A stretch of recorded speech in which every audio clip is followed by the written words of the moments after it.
La ley en China, la ley en China, es una imposición. Una imposición que, como ya dijimos, no ha sido aceptada. O sea, China nunca aceptó la imposición social de la ley, ni en su aspecto punitivo, ni en su aspecto primario de conceptualización ética filosófica.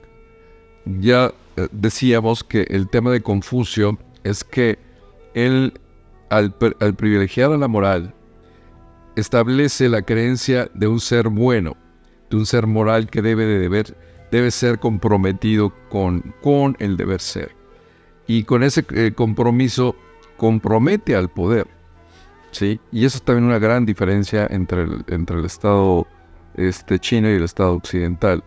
O sea, la construcción del poder en China se basa precisamente en el deber ser, en el compromiso, en la moral de los actores políticos respecto al pueblo, la población china. Y ese fue un gran debate. Obviamente, el contenido de la ley, la fuerza de la ley, la objetividad de la ley, siempre se manejó como argumentos válidos que siguen siendo debate hasta el día de hoy, de que eran superiores a la llegada de un posible emperador moral bueno. Y lo que decían los legalistas en aquella época es que ¿qué pasaría, ¿no?, si llegaba un emperador que no fuera moralmente bueno? Y ese pues era un debate al que Confucio contestaba: bueno, la moral es como la estrella polar, brilla por sí misma, y un emperador, ¿no?, un regidor que con sus actos, con su moral, con sus virtudes, guía al pueblo, no necesita de leyes para que lo siga.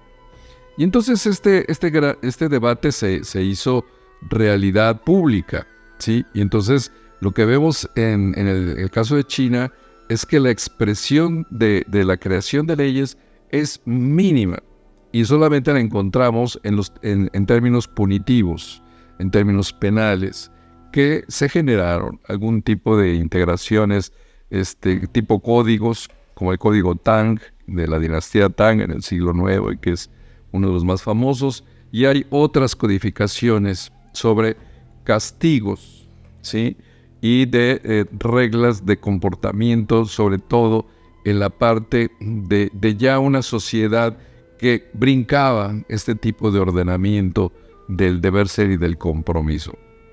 A lo que apostó desde el principio China, y sigue apostando al día de hoy, es al compromiso de una sociedad con ella misma. Recordemos que en China, por ejemplo, no hay un individualismo, ¿sí? El verbo ser no se conjuga en China. O sea, no existe el yo, existe el nosotros. Y es parte de esa misma idea de lo moral. Si yo pienso en nosotros, partiendo de mi familia, de mi padre, de mi abuelo, de mi madre, de mi hermano, de mi esposa, de mi hijo, entonces yo tengo un compromiso, un deber ser y una moral, que es la piedad filial, con la cual se organizó, que es lo que Confucio le llamó la piedad filial, con la cual se compuso ese primer núcleo de la organización social política de China, porque esto no es un concepto, y ahí es la gran diferencia, no es un concepto que podríamos estudiar simplemente en la ética nicomaquea de Aristóteles. Aquí es una ética que va también a la actuación de lo público, que también ahí tienen polos de coincidencia, o puntos de coincidencia, desde luego, con la visión aristotélica de esto. La diferencia es que en el caso de China, todos estos conceptos lo hacen parte del ordenamiento del Estado. Y en principio los 6 libros de Confucio se convierten en la educación del pueblo chino. Esto durante todo el tiempo, casi 2000 siglos, fueron la educación del pueblo chino. Y esos libros hablaban de ese comportamiento moral, de ese compromiso moral. Y la gente se creó bajo esa filosofía, bajo esa creencia, bajo esa aceptación. Fue aprobada socialmente en muchos momentos. Durante 2000 años sobraron momentos para hacer validaciones sociales de ello. Y se generó en un tema genético de la sociedad china. La sociedad china y la sociedad asiática de Asia del Este y también alguna de Asia-Pacífico, se fueron identificando bajo este esquema de organización de lo moral. Y entonces esta piedad filial, que es nuclear, se extiende después al compromiso que tienen con el propio Estado, en una cadena vertical, y de ahí viene el verticalismo chino, que nace desde el núcleo del ser familiar, ¿sí? y sube hasta el nivel del Estado. Y ahí se genera una moralidad inductiva y deductiva que nace del compromiso del ciudadano chino de respetar al Estado chino, y el Estado chino desde luego, de velar por los intereses de la sociedad y de las personas que forman parte de ese Estado. Ese vínculo, esa utopía, esa heterotopía que nos cuesta tanto trabajo entender a nosotros como occidentales, no tanto porque no tengamos grandes exponentes filosóficos o porque no lo tengamos ahí en nuestro catálogo de filosofía, la verdad es que nunca fue parte y nunca ha sido, o por excepción no ha sido, el comportamiento del Estado, ¿no? Del compromiso del Estado. El compromiso del Estado es con la ley, ¿no? Y con la justicia. Y al final de cuentas, esa es una de las grandes diferencias entre un Estado y otro. En ese sentido, entonces China no ha tenido un respeto como el que tenemos en Occidente por el concepto y la idea de la ley, de la fa, ¿no? Porque desde un principio consideró que era una imposición que denigraba al ciudadano chino cuando tenía la opción de no tener por qué tener una imposición del Estado.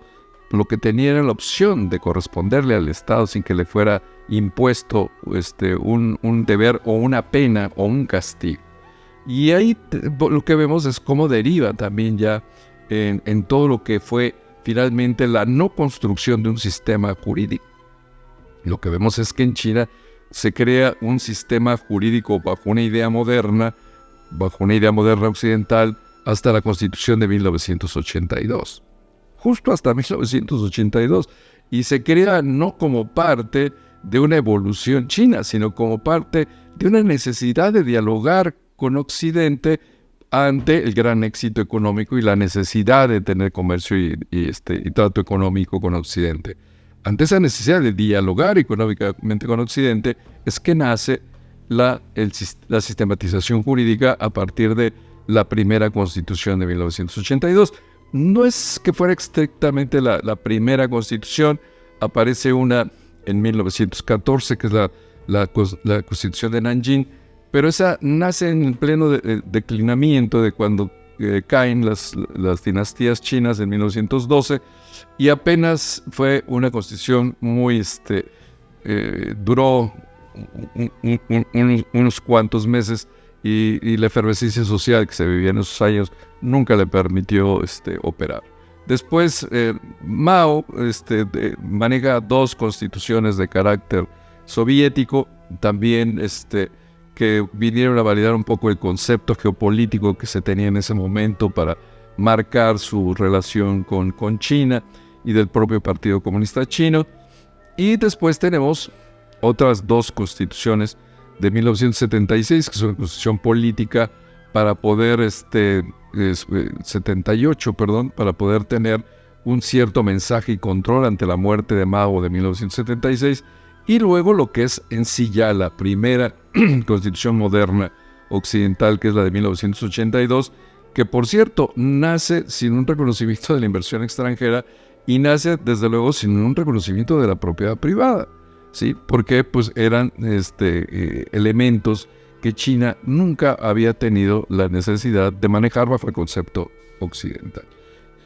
A partir de ahí es cuando empieza a crearse ahora sí ya una sistematización a partir de esa constitución, y empiezan a generarse las leyes especiales sobre comercio, sobre economía, sobre administración, sobre derechos humanos, sobre la parte penal y muy difícil la civil, por ejemplo, ¿no?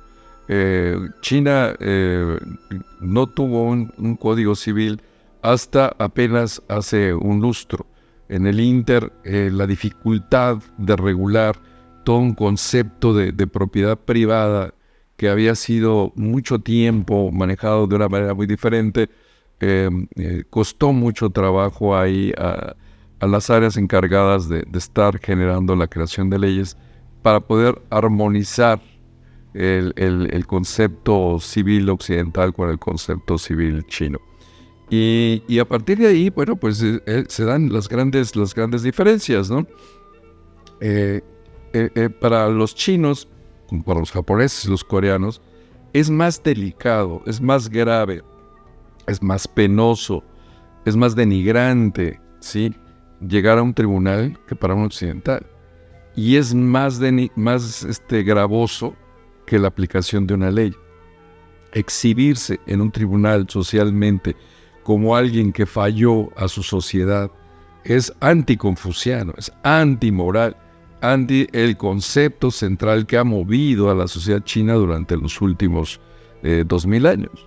¿Sí? Por eso vemos que la conciliación ha sido un elemento que es muy antiguo, porque siempre la conciliación fue parte de la solución de las controversias en China, en Japón y en Corea, ¿sí? Y que preferían esto que demandar, ¿no?, que generar juicios. Y esta situación ha ido cambiando en los últimos años, pero todavía hace poco lo que veíamos es que privilegiaba más un chino, un japonés, un coreano, el solucionar el problema antes de llegar a tribunales. Esto es un poco en relación a lo de la ley, a lo de la FA y el concepto de ley. O sea, yo no exijo la aplicación de la ley porque siento que estoy fallándole a mi sociedad. Estoy fallando a mi piedad filial, a mi concepto de compromiso social con mi familia. Me apena, me avergüenza que mi familia crea que yo no fui moral. Y esto es muy interesante, ¿no? Porque esta cadena del comportamiento moral que también se da, desde luego, en el poder, ¿sí?, y de una manera, pues, bastante eficiente bajo el concepto chino, lo que genera es una excepcionalidad que, bueno, ha sido resuelta también, porque el mismo Confucio decía, ¿no?, cuando un emperador le falla al pueblo, un emperador es el padre y la madre del pueblo, para darles de comer, darles justicia, darles seguridad. Cuando falla, pues se justificaba incluso el magnicidio, ¿no?, que era parte también de una corrección que podía darse cuando esto fallaba así. Una pregunta muy interesante en ese sentido sería, desde luego, dentro de un realismo occidental, vamos, ¿no? O sea, aquí nos dicen que todo se regirá por lo moral, y creo que nos sorprendería un poco de que nos invitaran a que todo el poder político, ¿no?, y el poder moral se corrigiera por lo moral. Si incluso la parte de las leyes vemos que es un juego a veces perverso de ver cómo se burla todo un sistema de legalidad, ¿no? En el caso de China, y por eso hablamos de un Estado, ¿no? O sea, la ley es parte, como lo es también en el Estado occidental, en el Estado de Derecho, la ley es parte del Estado. Una parte muy importante, sí, pero no es todo lo que justifica y explica el propio Estado. Y en este sentido, lo que hace China es crear otros elementos junto con la utopía de lo moral, ¿sí? Genera una administración pública de alto nivel, ¿sí?, y una capacitación de alto nivel y una educación comprometida a todo el pueblo chino para ir garantizando e ir apuntalando toda esta idea del funcionamiento de lo moral. Entonces, recordar que los exámenes para entrar a la administración pública en China, que se crea, ya dijimos, desde el 221 a.C., es la administración pública más antigua del mundo, se crean los exámenes ciegos, ¿no? O sea, la administración moderna, las ideas de la administración moderna también las crea China.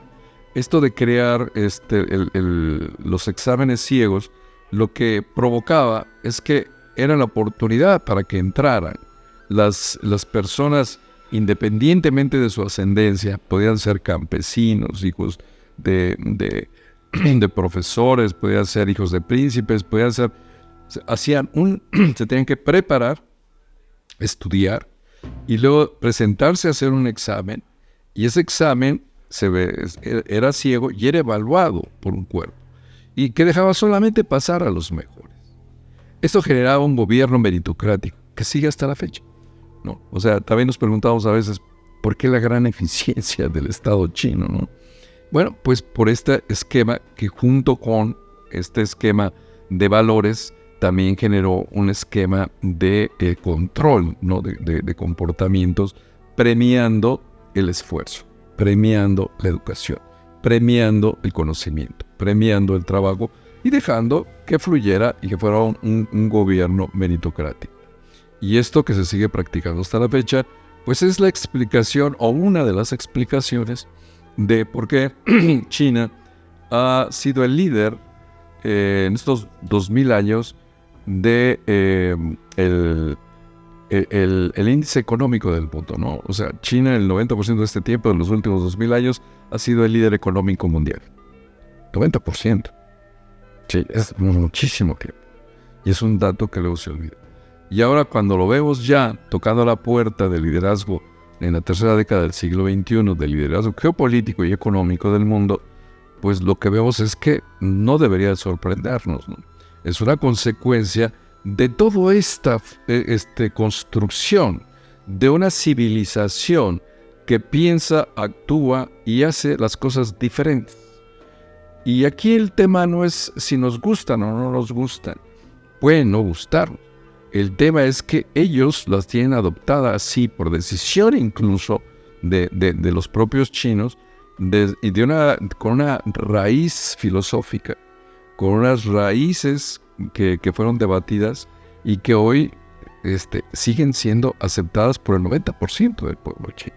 Durante 2000 años el emperador no tuvo limitación alguna, ¿sí? O en otras figuras de construcción de poder, aquí podríamos pensar que se han creado alguna especie de limitaciones a partir de esta figura del Partido Comunista Chino. Pero el Partido Comunista Chino no es más que un esquema, ¿no?, de articulación de un mismo poder que trata de emular a ese poder central que siempre ha existido en China, y podríamos pensar que lo que tenemos es una figura muy parecida a lo que funcionó los últimos 2000 años. O sea, un centro de poder hoy concentrado en la figura de un presidente, ¿sí?